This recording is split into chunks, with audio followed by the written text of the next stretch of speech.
ಗರುಡ ಪುರಾಣ 6ನೇ ಅಧ್ಯಾಯ. ಜೀವಿಯ ಗರ್ಭಾವಸ್ಥೆಯ ದುಃಖ, ಗರ್ಭದಲ್ಲಿ ಪೂರ್ವಜನ್ಮಗಳ ಜ್ಞಾನದ ನೆನಪು, ಇನ್ನು ಮುಂದೆ ದುಷ್ಕರ್ಮಗಳನ್ನು ಮಾಡದಿರಲು ಭಗವಂತನ ಮುಂದೆ ಜೀವಿಯ ಪ್ರತಿಜ್ಞೆ, ಗರ್ಭವಾಸದ ಹೊರಗೆ ಬರುತ್ತಿರುವಂತೆಯೇ ವೈಷ್ಣವಿ ಮಾಯೆಯಿಂದ ಜೀವಿ ಮೋಹಿತನಾಗುವುದು ಹಾಗೂ ಗರ್ಭಾವಸ್ಥೆಯ ಪ್ರತಿಜ್ಞೆಯನ್ನು ವಿಸ್ಮರಣೆ ಹೊಂದುವುದು.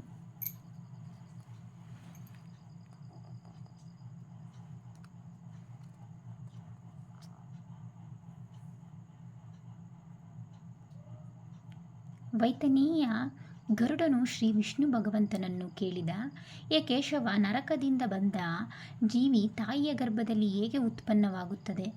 ಜೀವಿಯು ಗರ್ಭಾವಸದಿ ದುಃಖಗಳನ್ನು ಯಾವ ಪ್ರಕಾರ ಭೋಗಿಸುತ್ತಾನೆ? ಅದೆಲ್ಲ ನೀನು ನನಗೆ ತಿಳಿಸಿ ಹೇಳಿರಿ. ಭಗವಂತ ವಿಷ್ಣು ಹೇಳಿದ, ಸ್ತ್ರೀ ಮತ್ತು ಪುರುಷ ಸಂಯೋಗದಿಂದ ವೀರ್ಯ ಮತ್ತು ರಜಸ್ಸು ಸ್ಥಿರವಾಗಿ ಹೋದ ನಂತರ ಹೇಗೆ ಮನುಷ್ಯ ಉತ್ಪತ್ತಿಯಾಗುತ್ತಾನೆಂಬುದು ನಾನು ನಿನಗೆ ಹೇಳುವೆ.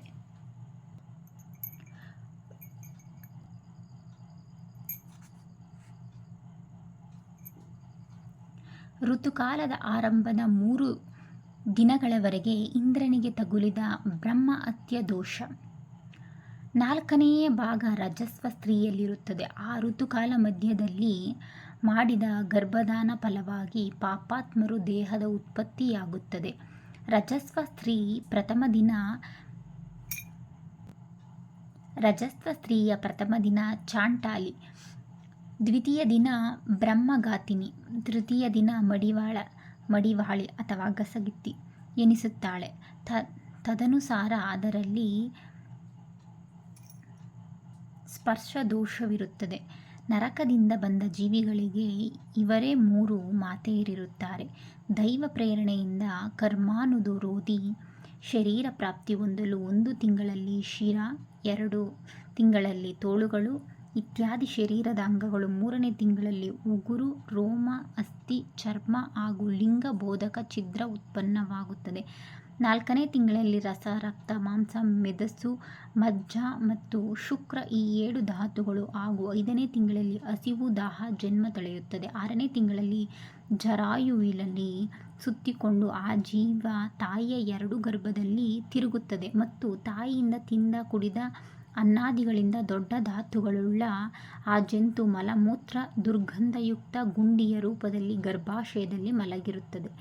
ಅಲ್ಲಿ ಗರ್ಭಸ್ಥ ಅಸಹ್ಯ ಕೃಮಿಗಳಿಂದ ಆ ಜೀವಿಯು ಸುಕುಮಾರ ಅಂಗ ಪ್ರತಿಕ್ಷಣ ಪದೇ ಪದೇ ಕಚ್ಚಲ್ಪಡುತ್ತಿರುತ್ತದೆ. ಇದರಿಂದ ಅತ್ಯಧಿಕ ಕ್ಲೇಶವಾಗುವ ಕಾರಣ ಆ ಜೀವ ಮೂರ್ಛೆ ಹೋಗುತ್ತದೆ. ತಾಯಿಯ ಮೂಲಕ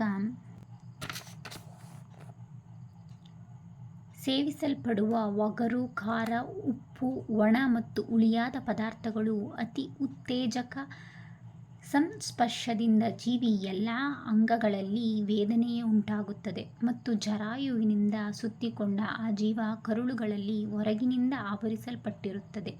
ಆ ಜೀವಿಯು ಕತ್ತು, ಬೆನ್ನು ಕುಂಡಲಾಕಾರವಾಗಿರುತ್ತದೆ.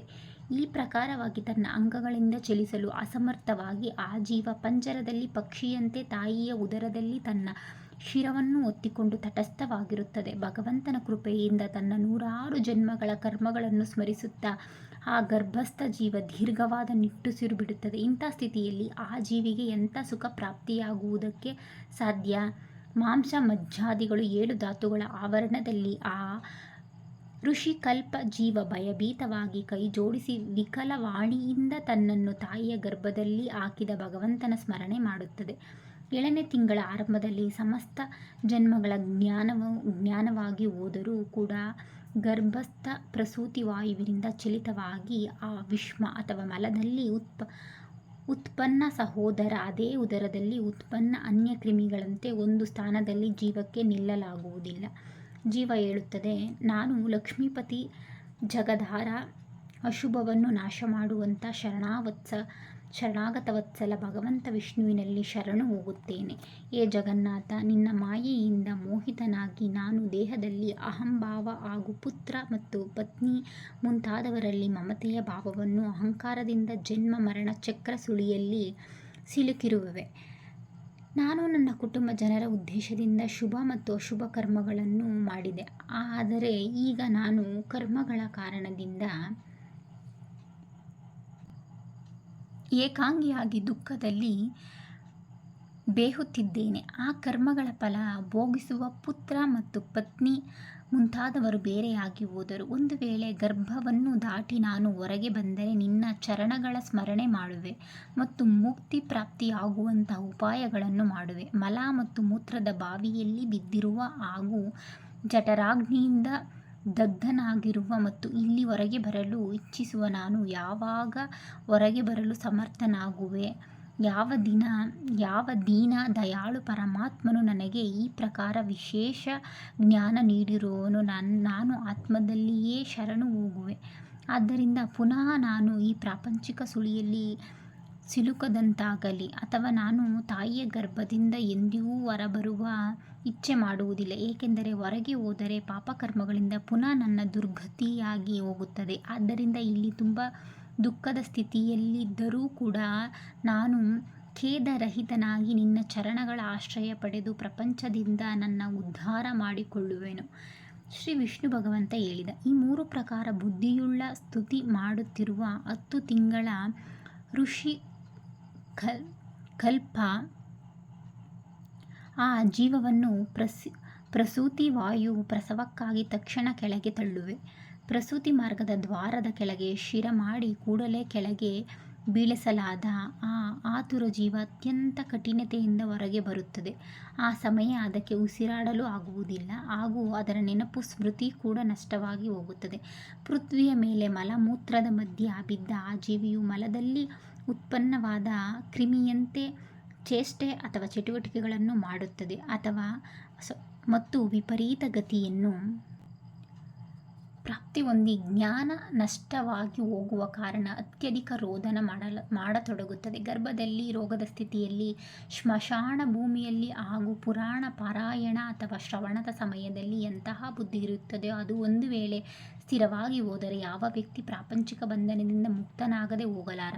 ಕರ್ಮಭೋಗದ ನಂತರ ಜೀವಿಯ ಗರ್ಭದಿಂದ ಹೊರಬಂದ ಆ ಸಮಯದಲ್ಲಿ ವೈಷ್ಣವಿ ಮಾಯೆಯು ಆ ಪುರುಷನನ್ನು ಮೋಹಿತಗೊಳಿಸಿ ಬಿಡುತ್ತದೆ. ಆ ಸಮಯದಲ್ಲಿ ಮಾಯೆಯ ಸ್ಪರ್ಶದಿಂದ ಆ ಜೀವಿ ವಿವಶವಾಗಿ ಏನನ್ನೂ ಹೇಳಲು ಅಸಮರ್ಥವಾಗಿ ಹೋಗುತ್ತದೆ. ಬದಲಾಗಿ ಶೈವವಾದಿ ಅವಸ್ಥೆಗಳಲ್ಲಿ ಉಂಟಾಗುವ ದುಃಖಗಳನ್ನು ಪರಾಧೀನನಂತೆ ಭೋಗಿಸುತ್ತದೆ.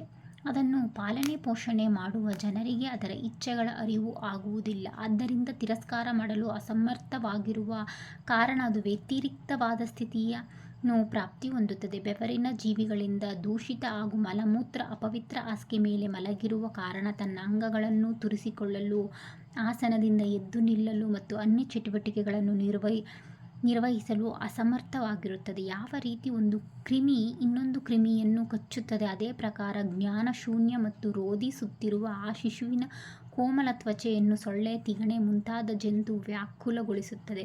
ಈ ಪ್ರಕಾರ ಶೈವಾವಸ್ಥೆಯಲ್ಲಿ ದುಃಖ ಭೋಗಿಸಿ ಅದು ಯೌವನಪೂರ್ವಕ ಪ್ರೌಢಾಂಗಾವಸ್ಥೆ ಅಂದರೆ 8 ರಿಂದ 19 ವರ್ಷ ವಯಸ್ಸಿನ ಅವಧಿಯಲ್ಲಿ ಕೂಡ ದುಃಖ ಭೋಗಿಸುತ್ತದೆ. ಅನಂತರ ಯುವಾವಸ್ಥೆಯಲ್ಲಿ ಪ್ರಾಪ್ತಿಯಾದಾಗ ಅಸುರಿ ಸಂಪತ್ತು ಪ್ರಾಪ್ತಿಯಾಗುತ್ತದೆ.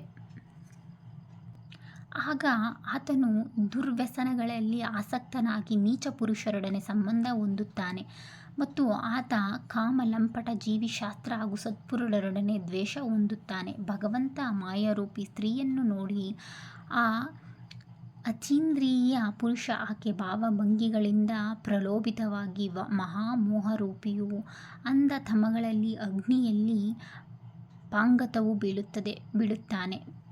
ಚಿಗರೆ, ಆನೆ, ಪತಂಗ, ಭ್ರಮರ ಮತ್ತು ಮೀನು ಈ 5 ಅನುಕ್ರಮವಾಗಿ ಶಬ್ದ, ಸ್ಪರ್ಶ, ರೂಪ, ಗಂಧ, ರಸ ಈ 5 ವಿಷಯಗಳಲ್ಲಿ ಪರಸ್ಪರ ಆಸಕ್ತಿಯಾಗಿರುವ ಕಾರಣ ನಾಶ ಹೊಂದುತ್ತಾನೆ. ಹೀಗಿರುವಾಗ ಒಬ್ಬ ಪ್ರಮಾದಿ ವ್ಯಕ್ತಿಯು 5 ಇಂದ್ರಿಯಗಳಿಂದ 5 ವಿಷಯಗಳನ್ನು ಭೋಗಿಸುತ್ತಾನೆಂದಾಗ ಅವನೇಕೆ ನಾಶವಾಗದಿರಲಾರ? ಇಚ್ಛಿತ ಪದಾರ್ಥಗಳ ಪ್ರಾಪ್ತಿಯಾಗಿರುವ ಸ್ಥಿತಿಯಲ್ಲಿ ಅಜ್ಞಾನ ಕಾರಣವೇ ಕ್ರೋಧ ಉಂಟಾಗುತ್ತದೆ ಮತ್ತು ಶೋಕವನ್ನು ಪ್ರಾಪ್ತಿ ಹೊಂದಿದ ವ್ಯಕ್ತಿ ದೇಹದೊಡನೆ ವೃದ್ಧಿಯಾಗುವ ಅಹಂಕಾರ ಮತ್ತು ಕ್ರೋಧದ ಕಾರಣ ಆ ಕಾಮಿ ವ್ಯಕ್ತಿ ತನ್ನ ನಾಶಕ್ಕಾಗಿ ಅನ್ಯಕಾಮಿಯೊಡನೆ ಶತ್ರುತ್ವ ಹೊಂದುತ್ತಾನೆ. ಈ ಪ್ರಕಾರ ಆನೆಯೊಂದು ಬಲಿಷ್ಠ ಆನೆಯೊಡನೆ ನಾಶವಾಗಿ ಹೋಗುತ್ತದೆ. ಅಧಿಕ ಬಲಶಾಲಿ ಅನ್ಯಕರ್ಮಿಕಾಮಿ ಜನರ ಮೂಲಕ ಆತ ನಾಶವಾಗುತ್ತಾನೆ. ಈ ಪ್ರಕಾರ ಯಾವ ಮೂರ್ಖನು ಅತ್ಯಂತ ದುರ್ಭವವಾದ ಮಾನವ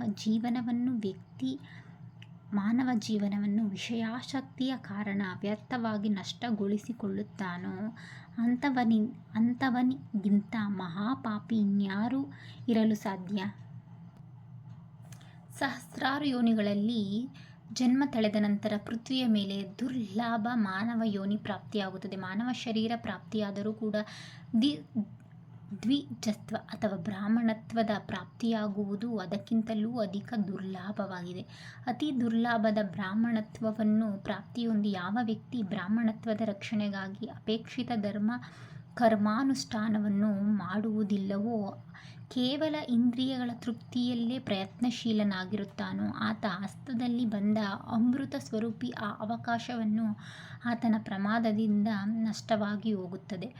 ಇದಾದ ನಂತರ ವೃದ್ಧಾವಸ್ಥೆಯ ಪ್ರಾಪ್ತಿ ಹೊಂದಿ ಆತ ಮೊದಲಿನಂತೆಯೇ ಮಹಾ ದುಃಖಪೂರಿತ ನರಕದಲ್ಲಿ ಹೋಗುತ್ತಾನೆ. ಈ ಪ್ರಕಾರದ ಜನ್ಮ ಮರಣಕ್ಕೆ ಕಾರಣವಾದ ಕರ್ಮಪಾಶಗಳಿಂದ ಬಂಧಿಸಲ್ಪಟ್ಟ ಆ ಪಾಪಿಗಳು ನನ್ನ ಮಾಯೆಯಿಂದ ವಿಮೋಹಿತರಾಗಿ ಎಂದಿಗೂ ವೈರಾಗ್ಯವನ್ನು ಪ್ರಾಪ್ತಿ ಹೊಂದುವುದಿಲ್ಲ. ಹೇ ಗರುಡ, ಈ ಪ್ರಕಾರ ನಾನು ನಿನಗೆ ಅತ್ಯೋಷ್ಟಿ ಕರ್ಮದಿಂದ ಹೀನ ಪಾಪಗಳ ನರಕಗತಿಯನ್ನು ತಿಳಿಸಿದೆ. ಈಗ ಮುಂದೆ ಇನ್ನೇನು ತಿಳಿಯ ಬಯಸಿರುವೆ? ಇತಿ 6ನೇ ಅಧ್ಯಾಯ ಸಮಾಪ್ತಿ.